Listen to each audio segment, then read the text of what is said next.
આજથી આશરે 250 વર્ષ પહેલાની આ વાત છે, જ્યારે રાધનપુર નવાબના શાસનકાળમાં સેડવ ગામમાં એક દિવ્ય શક્તિનો જન્મ થયો હતો.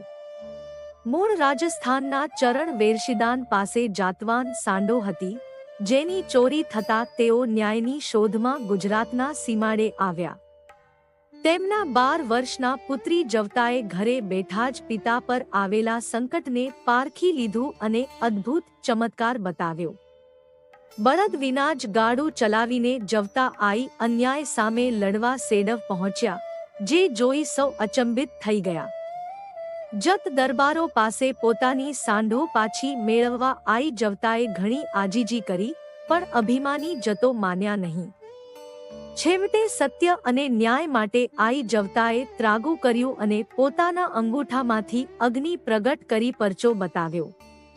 આજે પણ સેડવમાં જવતા માતાજીની જાગતી જ્યોત પ્રજ્વલિત છે અને હજારો ભક્તોની શ્રદ્ધાનું કેન્દ્ર છે.